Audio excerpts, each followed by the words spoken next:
अस्सलाम वालेकुम जनाब, क्या हाल चाल है आपके। उम्मीद करता हूँ कि आप सब लोग खैरियत से होंगे। आप देख रहे हैं मेरा यूट्यूब चैनल यूएम इलेक्ट्रिक और मैं हूँ आपका दोस्त उमर जमील। तो आज मैं जिस मौजू पर वीडियो बनाने जा रहा हूँ वो है ओपन वायरिंग को कैसे किया जाता है।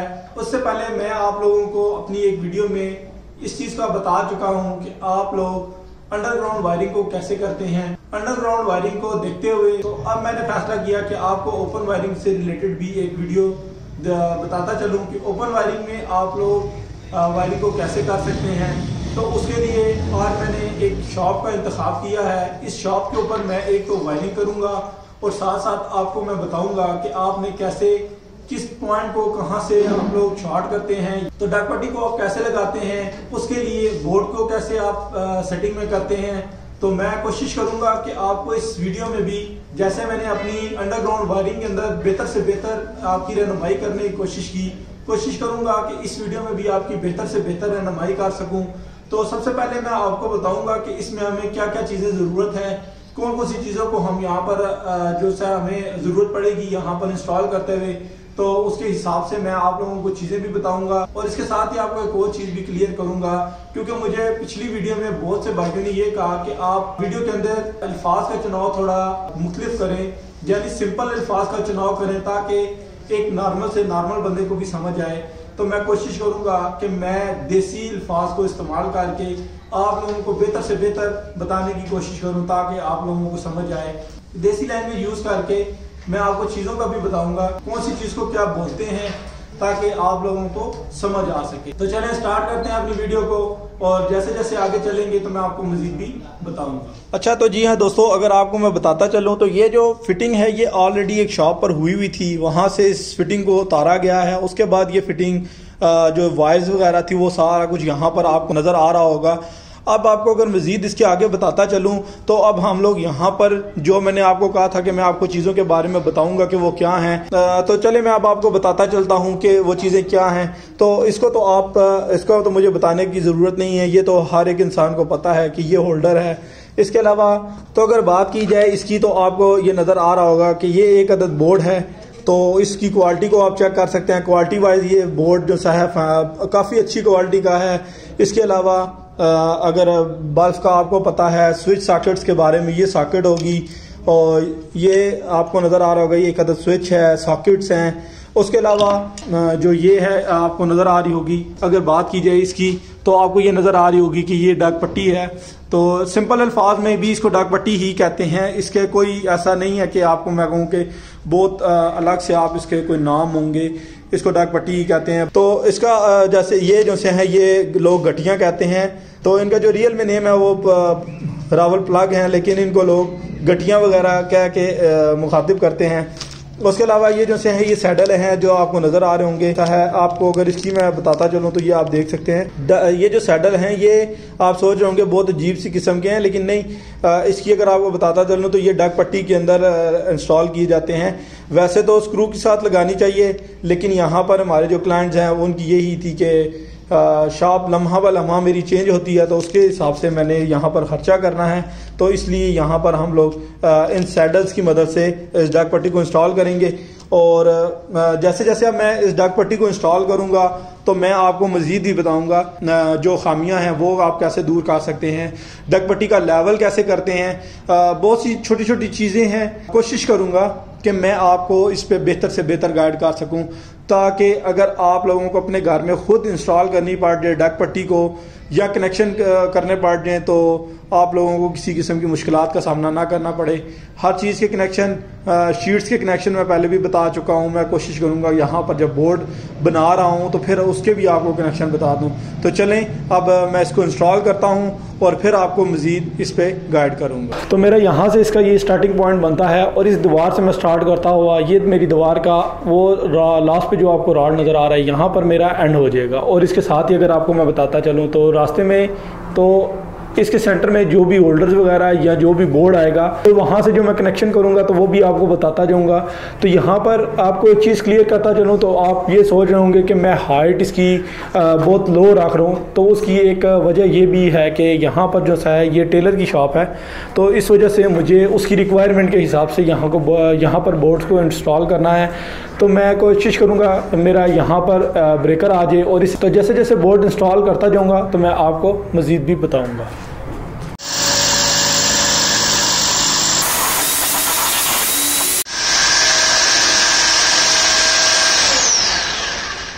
तो चलिए अब मैं यहाँ पर इस डक पट्टी को इंस्टॉल करने जा रहा हूँ। अब मैं यहाँ पर आपको एक चीज़ क्लियर करता चलूँ, मैंने आपको पहले भी बताया था कि ये एक टेलर की शॉप है, तो उसके लिए मुझे उसकी रिक्वायरमेंट के हिसाब से ही चलना पड़ता है। मैं आप लोगों को बार बार अपनी वीडियो में ये चीज़ ज़रूर मेंशन करता हूँ कि हम लोग जो काम करते हैं मुझे क्लाइंट्स की रिक्वायरमेंट के हिसाब से चलना बहुत ज़्यादा पसंद है, ताकि वो ये ना कह सके आपने मेरी मर्ज़ी से काम नहीं किया। लेकिन आज मैं जैसा यहाँ पर जो काम कर रहा हूँ तो उसका अगर आपको बताता चलूँ तो वैसे तो ये डक पट्टी जैसी है स्क्रूज़ की मदद से लगती है।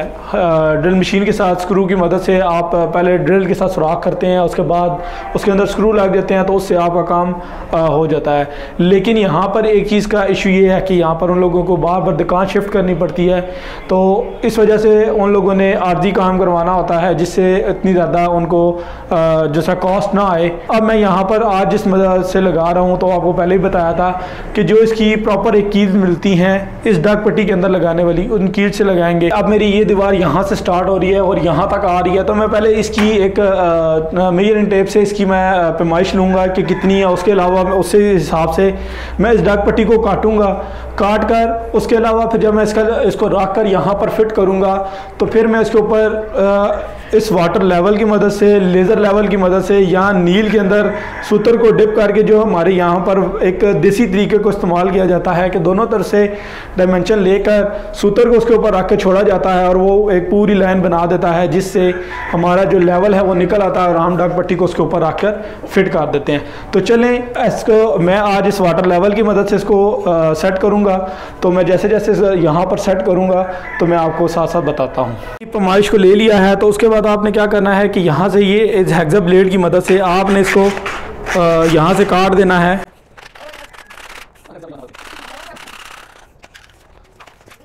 तो इसके साथ ही सबसे पहले आपने इस कवर को डक पट्टी के ऊपर से रिमूव कर लेना है। ये कवर कुछ इस तरह से रिमूव हो जाएगा और उसके बाद आप लोगों ने क्या करना है कि इस डक पट्टी के जो कवर है इसको आप लोगों ने साइड पे रख देना है, ताकि इसके ऊपर किसी किस्म के निशान वगैरह ना पड़े। आपको दिखाता चलूँ तो आप देख सकते हैं कि यहाँ पर आप लोगों को इसके ऊपर निशान नज़र आ रहे होंगे, और अगर आप डक पट्टी को एक साइड पर रख देंगे इस कवर को तो आपकी ये जो निशान है ये नहीं आएंगे और आपको जब डक पट्टी लगेगी तो वो देखने में खूबसूरत। तो जी हाँ, चलें अब मैं इस डक पट्टी को इस दीवार के ऊपर इस तरह से रख रहा हूँ और इस लेवल की मदद से अगर आपको मैं दिखाता चलूँ तो आप देख सकते हैं कि ये जो वाटर लेवल है ये मैंने डक पट्टी के ऊपर रख दिया। तो जी हाँ, इसके साथ ही आप देख सकते हैं कि जो वाटर लेवल के अंदर इसका बबल है, जो वाटर बबल है वो आपको नज़र आ रहा होगा कि वो अब बिल्कुल सेंटर में है। इसका मतलब है कि मेरी डक बिल्कुल सीधी है। और अब जैसा है मैं यहाँ पर कील की मदद से इस डक को यहाँ पर फिट कर दूंगा।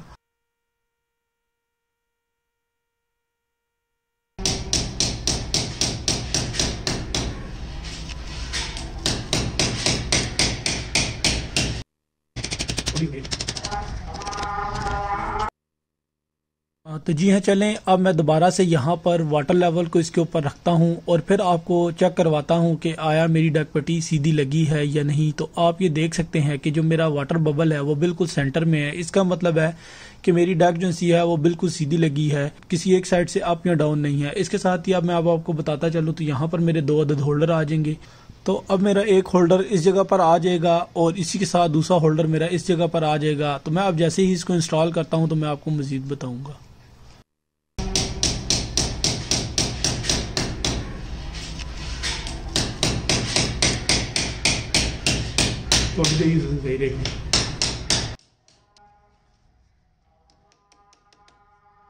तो चलें मैं अब आपको इसमें एक चीज़ और बताता चलूँ। इसके साथ ही अगर आपको बताता चलूँ तो आपको ये नज़र आ रहा होगा कि यहाँ पर ये डक पट्टी टूट चुकी है। तो इसके लिए आप लोगों ने क्या करना है कि इस वाली हथौड़ी का इस्तेमाल करना है और उसकी ये वाली साइड को इस्तेमाल करेंगे तो ये डक पट्टी के अंदर तक इजीली जो सा है उसको मूवेबल होती है। आप कहीं पर भी इसको मूव करके इजीली इससे हिट कर सकते हैं। इसी के बरअक्स अगर आप ये वाली हथौड़ी इस्तेमाल करेंगे तो ये देखें, ये इसके पूरे जो जितना इसका डाया है इनर डाया है उसके पूरे आउटर साइड पर आ रही है। तो जब आप इससे हिट करेंगे तो ये आपकी जो डक पट्टी है उसको इस तरह डैमेज कर देगी और आपकी डक पट्टी टूट जाएगी। तो कोशिश करें कि किसी का नुकसान ना हो और काम प्रॉपर हो, तो इसलिए आप इस हथौड़ी का इस्तेमाल करें, आप किसी का नुकसान ना करें और दूसरा लुक वाइज भी आपका काम प्यारा होगा। तो चलें अब मैं आपको बताता हूँ कि मैंने इसकी वायरिंग को कैसे किया है। तो आप देख सकते हैं कि ये ब्रेकर है, 2 वायर्स मेरी यहाँ से आएंगी और इस ब्रेकर के अंदर एंटर हो जाएंगी और इस ब्रेकर से आउट होते हुए मेरी इस बोर्ड में आ जाएंगी। और आप देख सकते हैं कि 2 वायर्स मेरी यहाँ से आउट हो रही हैं जो कि इस बोर्ड के अंदर आ जाती हैं। तो अगर उन वायर्स का आपको बताता चलो तो वो 2 वायर्स मेरी ये आ रही हैं, एक आके मेरी इस फेस पर लगी और दूसरी यहाँ पर अटैच होगी। उसी से मैंने इस बोर्ड में से 2 पॉइंट और लिए और वो वायर मेरी ये आती हुई यहाँ से इस बोर्ड को मैंने सप्लाई दे दी। और इसी के साथ अगर आपको मज़ीद बताऊँ तो आप देख सकते हैं कि यहाँ से जो मेरी 2 वायर्स आ रही थी, ये न्यूट्रल और फेस, यहाँ से मैंने इसको टैप किया और यहाँ से एक होल्डर के लिए ये पॉइंट निकाल लिया, दूसरे होल्डर के लिए ये पॉइंट लगा लिया जो कि मैंने यहाँ पर और इस मुकाम पर मैंने इनको इंस्टॉल करना था। यहाँ से मेरी वायर सीधी आगे चली गई और यहाँ से वायर मेरी होती हुई इस होल की मदद से आगे मैंने इसको लेकर गया और फिर उसके बाद मेरी ये वायर यहाँ पर आ जाती है जो कि 2 न्यूट्रल और फेस जो मैं वायर यहाँ पर लेकर आया हूँ। अगर आपको बता सकूँ तो आप देख सकते हैं कि यहाँ पर मेरे बोर्ड का पॉइंट बना हुआ है, ये मेरे बोर्ड का पॉइंट बना हुआ है और इस बोर्ड के पॉइंट को ये यहाँ पर मैं दे दूँगा और इसी के साथ एक मेरा छोटा बोर्ड आ जाएगा। तो उसी के साथ अगर आपको मज़ीद बताता चलूँ तो आप देख सकते हैं कि मेरी ये डक पट्टी को मैंने क्लोज़ कर दिया है। तो वहाँ पर मेरा होल्डर लगा हुआ है, वहाँ से मेरी ये 2 वायर निकलती हैं जो कि एक फेस और एक न्यूट्रल है। न्यूट्रल को मैंने कॉमन कर लिया और कॉमन करके मैंने यहीं से ऊपर की तरफ दूसरा जो मेरा इस जगह पर होल्डर आना था, इस जगह पर यहाँ पर आ जाएगी और इस तरह मैं यहाँ से बोर्ड से इसको कंट्रोल करूँगा। तो चलें जब मैं बोर्ड को इंस्टॉल करूँगा यहाँ पर तो मैं आपको मज़ीद भी गाइड करता हूँ। तो ये एक बोर्ड है जिसके अंदर आपको 4 अदद होल नज़र आ रहे होंगे। अब इसके अंदर हम लोगों ने 3 अदद बल्ब को इंस्टॉल करना है और उसके साथ 1 अदद सॉकेट को इंस्टॉल करेंगे। तो इस बोर्ड को कैसे बनाते हैं तो चले मैं इसमें लगाता हूँ, साथ साथ सॉकेट्स और स्विचेस और सॉकेट्स को ऐड करता हूँ तो फिर आपको बताता हूँ।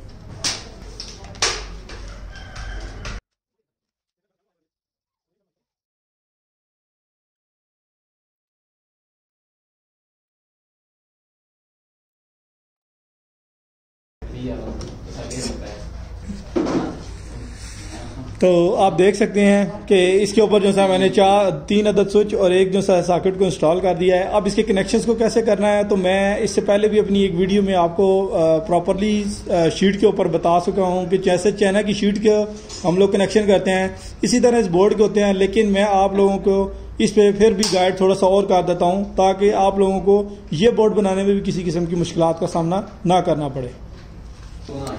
तो अब आपने क्या करना है, इस बोर्ड को भी इसी तरह आपने एक वायर की मदद से इस तरह शॉर्ट कर लेना है। तो अब आपने इस वायर की मदद से इस बोर्ड को इस तरह शॉर्ट कर लेना है। चले मैं शॉर्ट करता हूँ पहले स्विचेस को, उसके बाद आपको बताता हूँ।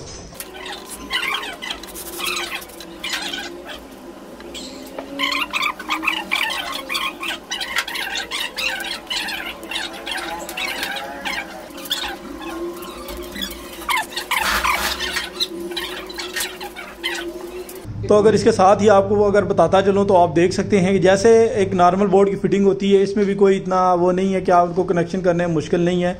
जस्ट आपने क्या करना है कि ये सबसे पहले तो आप इस तरह देख सकते हैं कि इसके ऊपर 3 स्विच और एक सॉकेट थी। उसके बाद अगर आपको मैं दिखाता चलूँ तो आप देख सकते हैं कि यहाँ पर मैंने इन 3 स्विचेस को शॉर्ट कर दिया है। स्विच से पॉइंट जो निकला था उसको यहाँ से लिया और सॉकेट को दे दिया। तो इस तरह मेरी सॉकेट यहाँ से ऑपरेट हो जाएगी। उसके साथ न्यूट्रल की जो वायर थी वो यहाँ से मैंने आउट कर ली और फेज को यहाँ से आउट कर लिया।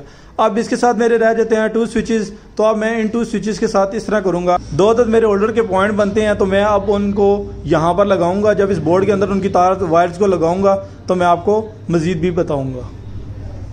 तो अगर आपको मैं बताता चलूं इसके साथ तो आप देख सकते हैं कि ये मैंने जैसे आपको कहा था कि ये पुरानी फिटिंग है तो इस वजह से अब यहाँ पर हम लोगों ने वायर्स को एक जैसे ही रखा है। यहाँ पर आपको वायर्स नजर आ रही होंगी कि आप सोच रहे होंगे ब्लैक हैं, तो ये कोई इतने इशू नहीं है क्योंकि पुरानी फिटिंग थी।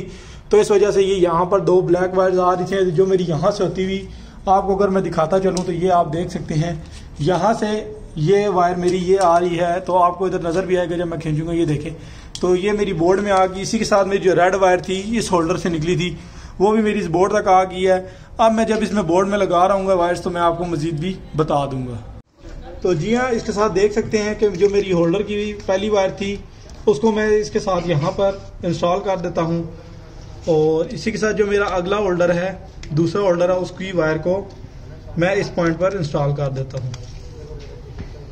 तो एज इट इज़ जैसे मैंने आपको बताया था, तो मैंने इसकी वायर्स को उसी तरह यहाँ पर इंस्टॉल कर दिया है।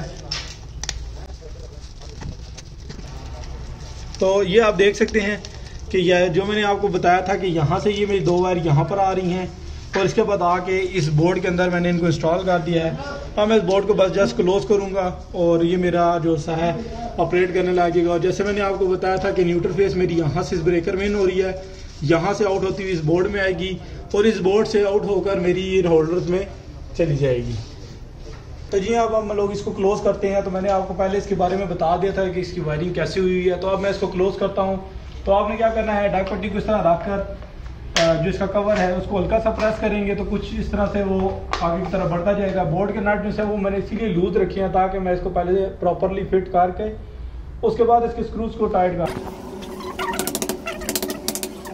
तो अब आप देख सकते हैं कि ये प्रॉपरली थोड़ा सा इस बोर्ड के नीचे, इसकी जो कवर था थोड़ा सा इस बोर्ड के नीचे कर दिया, थोड़ा सा इस बोर्ड के नीचे किया ताकि देखने में इसकी लुक बुरी ना लगे।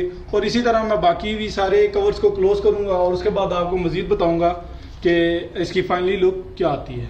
हाँ, तो जी हाँ दोस्तों, आप देख सकते हैं लुक वाइज आप देख सकते हैं। हालांकि ये पुराना काम था लेकिन उसके बावजूद मैंने अपना 100% यहाँ पर करने की कोशिश की। दोस्तों आप देख सकते हैं कि वायरिंग जो है वो मेरी कंप्लीट हो चुकी है। और आप इसकी लुक की बात की जाए तो आप देख सकते हैं कि मैंने कोशिश की कि मैं अपना 100% यहाँ पर दे सकूँ, लेकिन सामान पुराना होने की वजह से, कुछ चीज़ें पुरानी होने की वजह से यहाँ पर मैं उस तरह 100% अपना शायद नहीं दे सका। कोशिश करूँगा इसी मौजू पर मैं एक डिटेल वीडियो बनाऊँ ताकि आपको मज़ीद भी समझ आ सके। और अगर इस वायरिंग से रिलेटेड आपको कोई भी क्वेश्चन हो तो आप मेरे दिए गए व्हाट्सअप नंबर पर मुझसे रब्ता कर सकते हैं। ते हैं किसी नए टॉपिक, नई वीडियो के साथ। तब तक के लिए दीजिए इजाज़त। अल्लाह हाफिज़।